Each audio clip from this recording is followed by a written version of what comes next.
All right, let's jump over to the running back position. You have another player from the highest game total of the week. Again, that is the Detroit-Jacksonville matchup. We like a lot of players to start in your lineups this weekend from that game. And Jamaal Williams has been great. I mean, all the dude does is score touchdowns, right? I mean, 13 touchdowns this year.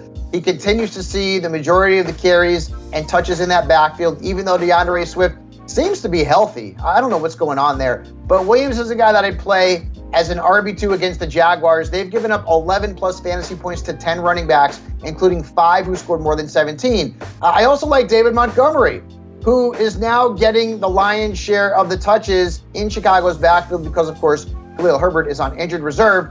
And I love the matchup this week. The Packers were awful against the Eagles and the run this past week. In fact, they gave up, over 300 rushing yards? I mean, it was unbelievable. Overall, their defense has given up 15 or more points to 8 different running backs this season. So David Montgomery is in a really good spot.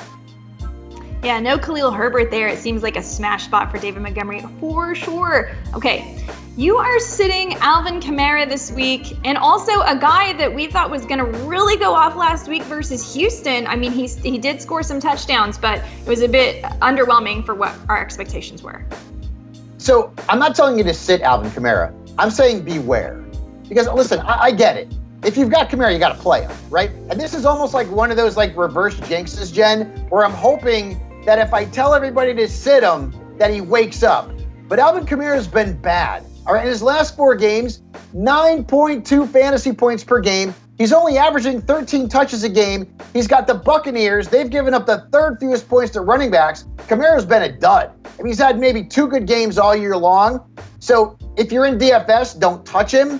But if you're in a traditional league and maybe you have depth at running back, it's not crazy to sit Alvin Kamara this week. And then you mentioned Jeff Wilson Jr. This is more of like a rage sit than anything else because he had 1 touchdown and averaged 3 yards a carry against Houston. And now he does have a revenge game this week against the San Francisco 49ers. But this defense has held Austin Eckler, stud, Alvin Kamara, okay, not so much a stud, and Javonte Williams before he got hurt to fewer than 12 fantasy points. It's a good run defense, and Jeff Wilson Jr. is coming off a very unspectacular performance. He is a flex at best.